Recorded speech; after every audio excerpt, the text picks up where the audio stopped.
Hello everyone, मेरे YouTube channel पे आपका बहुत बहुत स्वागत है। इस यूट्यूब चैनल में मैं आपको स्टैक से रिलेटेड कुछ क्वेश्चन कराने शुरू किए थे, जिसमें से हमने अभी तक जो क्वेश्चन देखे हैं उसमें एक क्वेश्चन तो था जिसमें हमने देखा था इनफिक्स को पोस्टफिक्स में कैसे बदलते हैं, और इसके पिछले लेसन में हमने ये देखा था कि कोई अगर हमें सीक्वेंस दी गई है और अगर हमसे पूछा है कि कौन कौन से परम्यूटेशंस फॉलो हो रहे हैं तो उस क्वेश्चन को कैसे करते हैं। ठीक है, आज हम स्टैक से रिलेटेड एक और क्वेश्चन करते हैं, और ये वाला क्वेश्चन भी मैं आपको इसलिए करा रही हूँ क्योंकि ये क्वेश्चन भी आपका पहले नेट के एग्ज़ाम में आ चुका है। ठीक है, और अगर आप यूनिवर्सिटी लेवल की बात करते हैं तो जनरली स्टैक से रिलेटेड अगर छोटे छोटे क्वेश्चन एल्गोरिदम्स को छोड़ के पूछे जाते हैं तो उनमें से एक क्वेश्चन ये भी होता है कि अगर कुछ चीज़ें आपने, कुछ आइटम्स हैं, डेटा आइटम्स, उन्हें आपने फिर पुश किया है, देन पॉप किया है, तो सीक्वेंस क्या आएगी। ठीक है, या फिर वो कभी कभी अपोजिट भी पूछ लेते हैं कि आपकी ये सीक्वेंस है तो आपको कितने डिलीशंस करने पड़ेंगे, कितने इंसर्शंस करने पड़ेंगे, दैट मीन्स कितने पुश करने पड़ेंगे, कितने पॉप करने पड़ेंगे आइटम्स। ठीक है, तो फिलहाल अभी हमारा जो क्वेश्चन है उससे शुरू करते हैं। क्वेश्चन में ये क्या कह रहा है, ये कह रहा है if a sequence of operations, इसने देखिए कुछ ऑपरेशंस दे रखे हैं जैसे कि push 1, push 2, pop, push 1 and ऐसे कुछ ऑपरेशंस दे रखे हैं। ठीक है, वो कहता है अगर हमने इन्हें स्टैक में परफॉर्म किया है तो sequence of pop out values क्या होगी। ठीक है, आप देखेंगे अगर तो इसमें हमने एक इससे यहाँ पॉप दे रखा है, 2, 3, 4 और 5 पॉप दे रखे हैं, इसलिए 5 का ही सीक्वेंस है। ठीक है, आप मान लीजिए अगर यहाँ पे कोई भी सीक्वेंस ऐसी होती जिसमें 6 होते तो आप सीधे सीधे उस ऑप्शन को डिस्कार्ड कर देते क्योंकि वो ऑप्शन गलत होता। ठीक है, या फिर कम होते तो भी आप डिस्कार्ड कर देते। ठीक है, फिलहाल अभी हम इसको क्वेश्चन को सॉल्व करने की कोशिश करते हैं कि ये क्वेश्चन कैसे सॉल्व होगा। तो देखिए, जैसे जैसे उसने क्वेश्चन में पूछा है वैसे वैसे ही करेंगे। सबसे पहले इसने क्या कहा है, कुछ हमारे पास ऑपरेशन से उनको परफॉर्म करना है, जैसे कि पुश करना है 1, पुश 2। ठीक है, तो सबसे पहले हम क्या करते हैं, एक स्टैक बना लेते हैं और जैसा इसने बोला है वैसे ही करते जाएंगे। ठीक है, सबसे पहले पुश 1 करने के लिए हम यहाँ पे 1 डालेंगे क्योंकि फ़िलहाल हमारा स्टैक जब एम्प्टी है तो हमारे जो टॉप एलिमेंट है वो यही है, तो यहीं पे 1 आएगा। देन इसने बोला है पुश 2। ठीक है, अब अगर हमें पुश 2 करना है तो पुश 2 हम कहाँ करेंगे, 1 के ऊपर ही करेंगे क्योंकि हमेशा हमें पता है कि जो हमारा इंसर्शन होता है वो टॉप एलिमेंट से होता है। अब इस टाइम जो हमारा टॉप एलिमेंट था वो ये था, तो हमने यहाँ क्या किया, 2 को पुश कर दिया। ठीक, अब ये बोलता है पॉप। अब देखिए जो हमारा टॉप एलिमेंट है, इस टाइम हमारा टॉप एलिमेंट जो है वो 2 है, ये बोल रहा है पॉप करना है, तो पॉप कौन सा एलिमेंट होगा, 2 ही पॉप होगा। दैट मीन्स 2 फिलहाल हमारा पॉप आउट हो गया। ओके, दैट मीन्स अभी ये कट गया यहाँ से।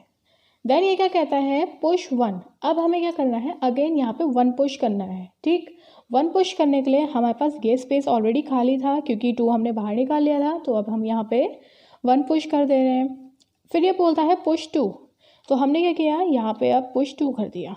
ठीक है, देन ये बोलता है 1 पॉप, 2 पॉप, 3 पॉप, लगातार 3 पॉप करने हैं आपको। तो सबसे पहले कौन सा पॉप होगा, सबसे पहले यही वाला पॉप होने वाला है जो कि हमारे पास सबसे ऊपर है। ठीक है, क्योंकि जो स्टैक होता है वो होता है लास्ट इन फर्स्ट आउट। क्या होता है, लास्ट इन फर्स्ट आउट होता है, जिसमें से जो लास्ट एंटर हुआ होता है वही फर्स्टली आउट होता है। तो यहाँ पे जो हमारा लास्ट एंटर हुआ था वो 2 था, तो 2 बाहर आया। अब देखिए जो लास्ट एंटर हुआ है इसके बाद वो है 1, तो 1 आ गया, इसके बाद 1 तो 1 आ गया।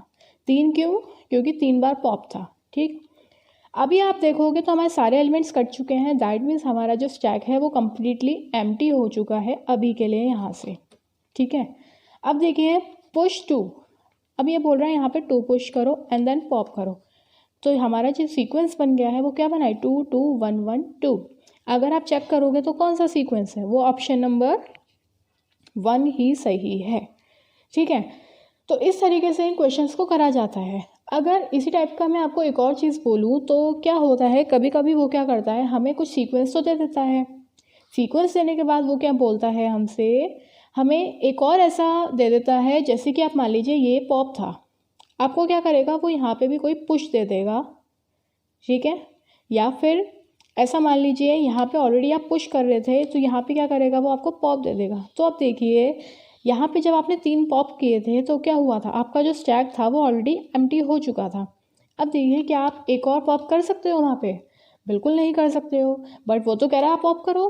तो इस केस में क्या होता है, जो स्टैक होता है हमारे पास उसमें कौन सी कंडीशन आ जाती है, अंडरफ्लो की कंडीशन आ जाती है। और ये मैंने आपको इसलिए बताया क्योंकि कभी कभी आप क्वेश्चन देखोगे जब, तो उसमें ये भी वो बोलता है कि कुछ ऑपरेशंस देगा, फिर वो पूछेगा कि बताइए इस स्टैक में जो ऑपरेशंस हैं क्या वो सक्सेसफुली इम्प्लीमेंट हो पा रहे हैं। तो आपको यही बताना होगा कि वो ऑपरेट हो पा रहे हैं सक्सेसफुली या नहीं। अगर अंडरफ्लो की कंडीशन आ रही है दैट मीन सक्सेसफुली ऑपरेट नहीं हो पाए हैं। अगर ओवरफ्लो की कंडीशन आई है तब भी इसका मतलब यही है कि सक्सेसफुली ऑपरेट नहीं हो पाए हैं। ओवरफ्लो क्या होता है कि आप मान लीजिए अगर आपका स्टैक है 5 का, ठीक है, 5 साइज है और वो बोल रहा है कि 6th एलिमेंट पे एंटर करो, तो 6th एलिमेंट आप कहाँ एंटर करोगे, जगह तो है ही नहीं आपके पास, ठीक है। तो आप कैसे एंटर कर सकते हो, आप एंटर ही नहीं कर पाओगे उस केस में, ठीक। जैसे एग्जाम्पल आप ले लो, आपकी कोई वार्डरोब है, उसमें आपने अपने कपड़े फिट कर दिए, आपसे कोई कह रहा है कि आपने यहाँ कपड़े तो फिट कर दिए हैं, अब आप 10 कपड़े और डाल दो। आप कहाँ डालोगे जब आपकी ऑलरेडी फुल है तो, ठीक है। तो वो कौन सी कंडीशन हो जाती है, वो होती है ओवरफ्लो की कंडीशन, कि ओवर ही हो गया है वो, ठीक है। तो इसलिए हम इसको बोलते हैं ओवरफ्लो, ठीक है। तो ये वाला क्वेश्चन इसी तरीके से सॉल्व होना था। आई होप कि आपको ये लेसन अच्छा लगा हो। अगर आपको ये लेसन मेरा अच्छा लगा हो तो प्लीज़ मेरे इस यूट्यूब चैनल को सब्सक्राइब कीजिए, मेरे इस वीडियो को लाइक कीजिए, कमेंट कीजिए, और अगर आपने मेरी प्रीवियस वीडियोस नहीं देखी हैं तो उन्हें भी देखिए। मुझे लगता है कि उनसे भी आपको कुछ ना कुछ सीखने को ज़रूर मिलेगा। Thank you so much, take care.